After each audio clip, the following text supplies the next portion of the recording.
안녕하세요. 피부과 전문의 닥터 진희 강진희입니다. 저는 종합병원에서 피부과 진료과장으로 근무하며 많은 대상포진 입원 환자분들을 치료했어요. 오늘은 대상포진 증상과 치료법, 예방하는 방법인 백신에 대한 궁금증을 해결해 드릴게요.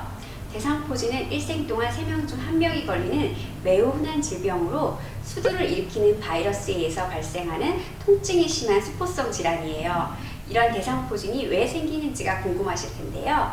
대상포진은 수두를 앓고 나서 수두 바이러스가 척추에 연결된 신경들 속에 잠재되어 있다가 몸의 면역 체계가 약해지면 그 틈을 타서 다시 활성화된 바이러스가 즉시 그 신경을 타고 피부에 도달해서 피부 병변을 나타나게 합니다.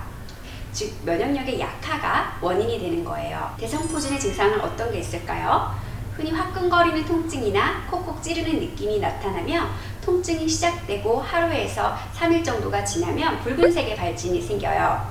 그 후 붉은색의 바탕 위에 물집이 모여서 나타나고 이는 2-3주 동안 지속이 됩니다. 이 기간 동안 농이 잡힐 수도 있으며 결국 딱지가 생긴 후 사라지기 시작합니다. 피부 병변이 완전히 좋아지더라도 통증은 몇 달간 더 지속될 수가 있어요. 이런 피부 병변과 통증은 대부분의 경우 몸의 한쪽에만 나타나게 됩니다. 통증은 얼마나 심할까요? 통증은 진통제를 찾게 할 만큼 아플 수가 있어요. 경우에 따라 부만통이나 만성 암 통증보다 심하기도 합니다. 노인에서 대상포진이 발생한 경우 통증이 수개월 지속될 수가 있습니다. 그러나 어린아이들은 대상포진이 발생해도 통증이 없을 수 있으므로 통증만으로 대상포진 여부를 판단하면 치료 시기를 놓칠 수 있으니 주의해야 합니다. 대상포진은 몸의 어디에 발생할까요? 일반적으로 몸의 한쪽에 국한되어 나타나며 엉덩이나 성기 부위 혹은 신경공포에 따라 얼굴에도 나타날 수가 있습니다. 대상포진으로 인한 합병증은 또 어떤 것이 있을까요? 대상포진 후 신경통은 피부가 다 나았음에도 불구하고 지속적으로 혹은 간헐적으로 통증이 장기간 지속되는 경우를 말하는데 50세 이하에서는 비교적 발생이 드물며 60세 이상에서 약 50%가 발생합니다. 발생한 경우 치료가 어려우나 다행히 대부분의 환자는 자연 소실하는데 약 50%의 환자가 3개월 내에 호전을 보이고 70% 정도가 환자가 1년 내에 호전을 보이는 것으로 알려져 있습니다. 포진 후 동통은 고령이거나 전국이나 급성기에 심한 통증이 있었거나 심한 발진과 혹은 안구 대상포진이 있을 경우 발생 가능성이 높습니다. 대상포진 병변에 2차 세균 감염이 발생할 수도 있어서 리프로인 항생제를 예방적으로 보통 피부과에서 처방을 하게 됩니다. 또한 드물게 고열과 함께 병변이 몸 전체로 퍼질 수도 있는데요. 고령이나 면역자에게, 저하자에게 특히 발생을 할 수가 있습니다. 대상포진에 걸렸는지 어떻게 알 수 있나요? 몸의 한쪽에만 물질과 통증이 나타나는 것으로 알 수가 있습니다.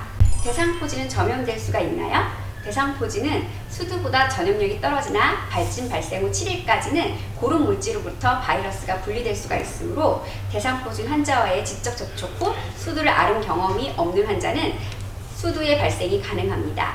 전염될 가능성이 있는 사람들로는 신생아나 암 환자, 에이즈 환자 등 면역력이 약한 사람들입니다.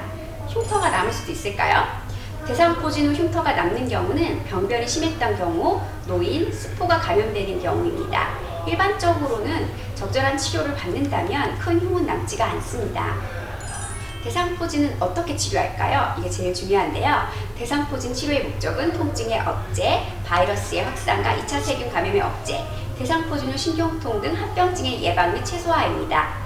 초기 물질 형성 시기에 병변에 대한 웹드레싱을 하고 광선 치료로 통증을 완화시킬 수가 있으며 항바이러스제를 발병 초기에 물질이 생기고 3일 이내에 복용하면 피부 병터의 치유를 촉진하며 아픈 기간을 줄일 수가 있고 포진 후 신경통의 발생 빈도를 줄일 수가 있습니다. 골든타임이 3일이고 3일 이내에 내원해서 치료를 받는 게 굉장히 중요합니다. 또한 급성기 통증 감소와 포진 후 신경통 발생 예방을 위해 금기가 되지 않는 환자에게서는 스테로이드 복용이 도움이 됩니다. 대상포진 후 신경통은 리도카인 젤이나 캡사이신 등 국소제들을 도포하거나 트리암시놀론 병변 내 주사로 통증을 줄일 수가 있으며 타이레놀, 마약성 진통제와 같은 진통제로 통증 조절할 수가 있습니다. 또한 통증이 심하고 지속적인 대상포진 후 신경통을 있는 환자에게서는 신경통 약인 가바펜틴, 사망계 항우울제를 사용하여 통증을 경감할 수가 있습니다. 그리고 대상포진후 신경통을 예방하고 치료하기 위해서 마취통증의학과에서 신경차단 치료를 받아볼 수가 있고 대상포진 발생 한 달 이내에 신경차단을 받아야 할 효과가 있다고 합니다. 대상포진을 예방할 수가 있을까요? 2006년 FDA에서 대상포진 백신이 승인되었습니다. 최근 연구 결과 대상포진 백신은 50세 이상 분들에게 효과가 있고 접종 후 대상포진 발병률이 50에서 70% 정도 감소하는 것으로 보고되고 있습니다. 또한 백신 접종 후 대상포진이 설사 발병한다고 하더라도 통증의 정도가 약화되고 대상포진 신경통을 포함한 기타 합병증의 발생과 심각도를 감소시킨다고 합니다. 대상포진에 걸렸었는데 백신을 맞아도 될까요? 대상포진은 드물게 재발하는 경우가 있으므로 대상포진 통증이 사라진 이후 6개월 이후에 예방 백신을 맞는 것이 도움이 됩니다. 대상포진은 조기 치료와 예방이 중요합니다. 도움이 되셨다면 좋아요, 구독을 눌러주세요.